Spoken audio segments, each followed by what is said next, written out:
एक ऐसा सन्यासी जो अपने वैराग्य, ज्ञान, विवेक, ध्यान, साधना की सुगंध से प्राणी मात्र को आत्मानंद की अनुभूति करा रहा है। एक ऐसा प्रवचनकार जिसके प्रवचन श्रवण के लिए हर जाति, संप्रदाय, समाज, क्षेत्र के लोग आतुर रहते हैं। एक ऐसा आत्मार्थी संत जो श्रमण संस्कृति की लौ को भौतिकता की चकाचौंध में भी निरंतर प्रज्वलित रखने हेतु संकल्पित है। एक ऐसा आध्यात्म योगी जो अपनी ध्यान साधना के द्वारा पूरे विश्व को सुख, शांति, समृद्धि का मार्ग दिखा रहा है। एक ऐसा महासाधक जो भारतीय ऋषि परंपरा को पुष्ट रखते हुए साधनारत है। एक ऐसा समाज सुधारक जो अपनी परंपराओं के निर्वहन के साथ सामाजिक विसंगतियों, कुरीतियों, आडंबरों पर वैज्ञानिक तरीके से प्रहार कर रहा है। ऐसे महान व्यक्तित्व का नाम है आचार्य सम्राट पूज्य श्री शिव मुनि जी महाराज साहेब।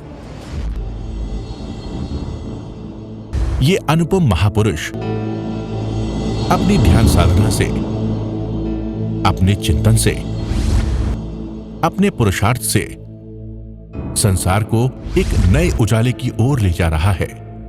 उजाला ज्ञान का, उजाला ध्यान का, उजाला उच्चतम शिखर पर जाने का। देखूं साईं, मैं तो शिव में देखूं साईं, शिव में देखूं साईं, मैं तो शिव में देखूं साईं।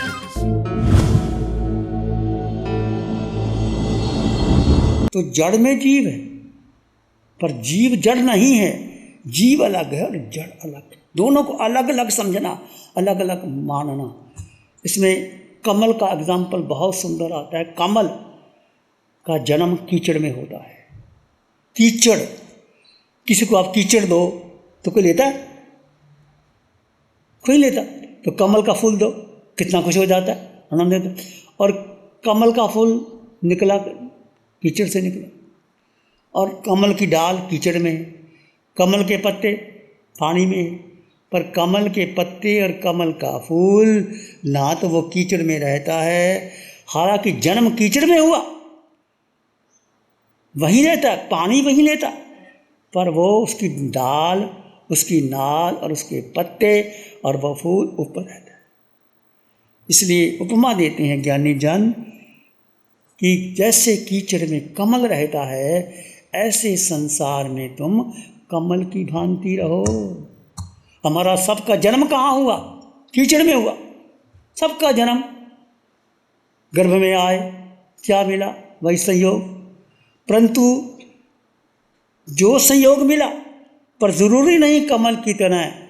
जन्म तो ले लिया, पर अब आप कमल बन सकते हो। तुम ऊपर उठ सकते हो, तुम खिल सकते हो, तुम सुगंधित दे सकते हो। कमल के बगीचे में जाओ, कितना कीचड़, कितनी मछलियाँ, कितना वो, पास में कमल का बगीचा, पर कमल खिला हो, उसकी पंखड़ियाँ खिली हो, तो हमारा धन बही जाता है, आकर्षित होता है। तो हम भी संसार में रहते हैं, बहुत कुछ आपको सुनना समझना पड़ता है, ग्रहण करना पड़ता है, मान अपमान सहन करना पड़ता है।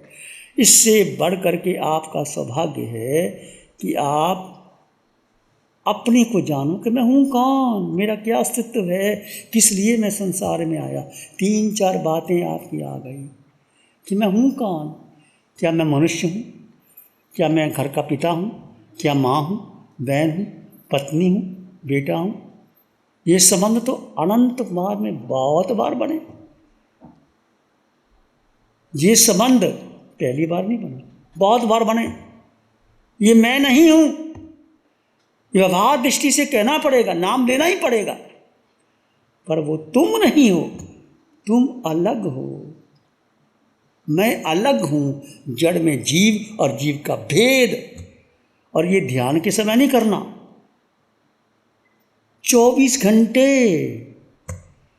ये साधना 2 घंटे 4 घंटे की नहीं है, वो तो 2-4 घंटे आप प्रैक्टिस में बैठे हुए, परंतु आप 24 घंटे इसमें जीना है। यदि सहज में हो जाए, उठो बैठो चलो सो खाओ पियो, जड़ में जीव, जीव अलग है, जड़ अलग है। और जैसे मैं हूँ, सब में क्या देखना? सब में जीव देखना, आत्मा देखना। हमारी दृष्टि जड़ तक जाती है। ये पुरुष है, ये स्त्री है, ये परिचित है, ये अपरिचित है, ये मेरा है, ये तेरा है, उसमें करने लग जाते हैं। राग द्वेष आ जाता है, मोह आ जाता है, और राग और द्वेष में, मोह में फंस जाते हैं। इसलिए सम्यक दृष्टि और आत्म दृष्टि, आत्म दृष्टि और मिथ्या दृष्टि। मिथ्या दृष्टि संसार पर जाती है, पुद्गलों पर जाती है, शरीर पर जाती है, मान अपमान पर जाती है, परंतु आत्म दृष्टि केवल आत्मा पर जाती है। मानसरोवर में बगला भी है और हंस भी है। बगले की दृष्टि क्या होती है? हंसा तो मोती चुगे, बगला गार लगाए। बगला में देखा, सुंदर है बगला, हंस जैसा है, कैसा सुंदर शरीर है उसका, और वो मानसरोवर के किनारे एक टांग पर खड़ा, ध्यान लगाए खड़ा है। पर दृष्टि क्या? कोई मछली आए, मैं मुंह में लूँ, उछालूँ और निकल जाऊँ। वो किसकी दृष्टि है? बगुला। और हंस की दृष्टि क्या है? हंस क्या लेता है? मोती चुगता है, सिप्पियाँ लेता ही नहीं, लेता ही कुछ नहीं।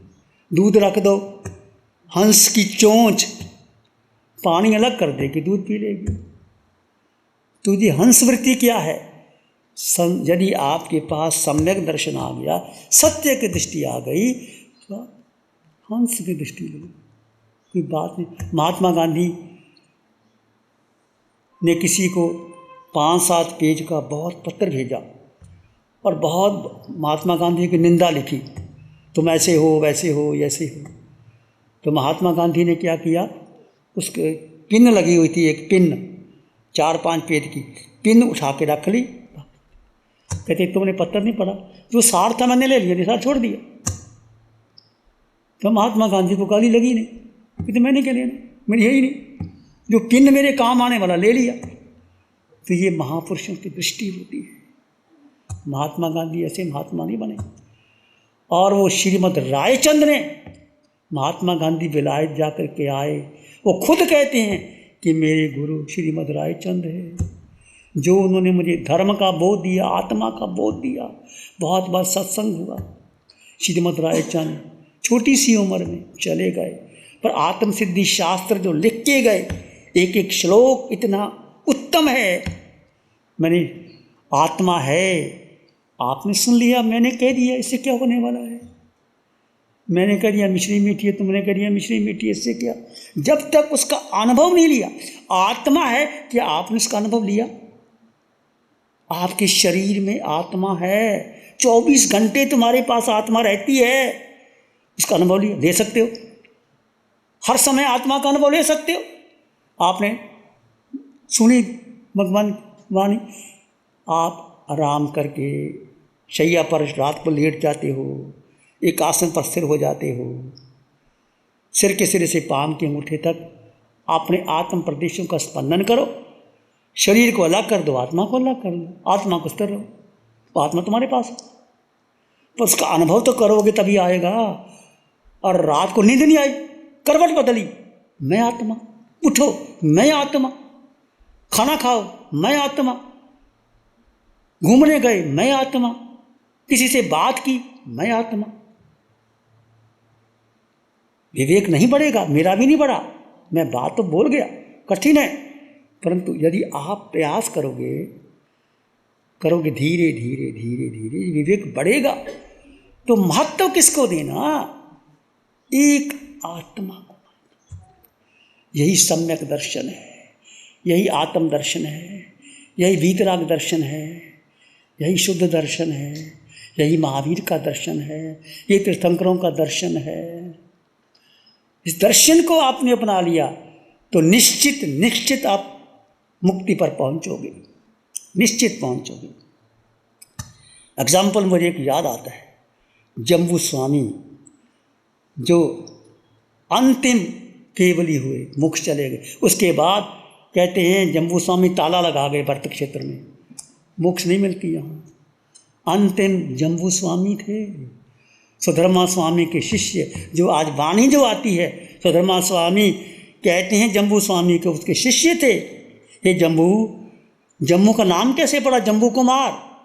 जब वो गर्भ में थे तो माता ने एक जम्बू का बड़ा वृक्ष देखा, सुंदर सुसज्जित, और जम्बू का वृक्ष भरा हुआ जम्बू, और माँ ने स्वप्न देखा तो बताया, उनका नाम रखा जम्बू कुमार। जब माँ को कोई ऐसा स्वप्न आए, अच्छा स्वप्न आए, तो उस समय उठ जाना चाहिए, भगवान की भक्ति करनी चाहिए, कोई गुरु हो उसको बता देना चाहिए, और यदि किसी को नहीं बता सकते तो उठ करके ध्यान करना चाहिए। यदि किसी को नहीं बता सकते तो कहते गाय के कान में बोल देना चाहिए। गाय बहुत पवित्र आत्मा, शुद्ध आत्मा है, गाय घास खाती। कबूतर और गाय, हम हमेशा कहते हैं कबूतर और गाय की रक्षा करो। कबूतर कभी मांस नहीं खाता, बेचारा इतना भोला होता है, बिल्ली आ जाए आंखें बंद कर लेता है कि बिल्ली चली गई, इतना भोला होता है, बिल्ली चिबाटा मार के पकड़ लेती है उसको। कबूतर और गाय, तो गाय के कान में यदि कोई ना मिले, अच्छा सपन आ जाए तो डाल। तो जैसे भगवान तीर्थंकर भगवान को स्वप्न आते हैं 14, चक्रवर्ती को स्वप्न आते हैं, एक एक स्वप्न कितना अर्थ है। ये भी एक धारणा है, यदि आप ऐसे भाव रखते हो तो आपके जीवन में वो भाव बनते हैं, आते हैं। तो जम्बू स्वामी 16 वर्ष की उम्र सुधर्मा स्वामी के पास प्रवचन सुनने गया, 16 वर्ष का बच्चा। तो सुधर्मा स्वामी ने बताया कि जीवन आसार है, अनंत जन्म मरण हो गए, कितने जन्म मरने, एक शरण तो धर्म का शरण कोई शरण। ऐसी वैराग्य वर्धक वाणी सुनी, जम्बू कुमार को वैराग हो गया। वैराग हो गया तो घर में माता पिता के पास आया, माँ तो दीक्षा लेनी है। माँ ने कहा बेटे तू अकेला बेटा, हमारी आंखों का तारा, नैनों का तारा, सब कुछ तू ही तू है, हम कैसे दीक्षा दे दें। नहीं माँ, तुम मेरी पहली बार माँ नहीं मिली, इससे पहले अनंत माँ बन चुकी, तुम पहले बार पिता नहीं, अनंत पिता पहले हो चुके। मैंने वाणी सुनी भगवान की, मुझे बोध हो गया माँ, मुझे इस संसार में नहीं रहना, अब मुझे भाव भ्रमण काट देने। बहुत समझाया माता पिता, नहीं माना। वैराग्य दृढ़ था, सम्यक दर्शन का कवच पहना था, घबराया नहीं। माता पिता ने कहने के बाद फिर उनके पिता ऋषभदत्त सेठ थे कि बेटा तू नहीं मानता तो एक बात मान, हमने सगाई कर दी, 8 कन्याएं कि हमने सगाई कर दी है, हम उसको जवाब कैसे देंगे। तुम एक बार विवाह कर लो, फिर तुम्हारी मर्जी, पर हमने सगाई की है, हम छोड़ नहीं सकते।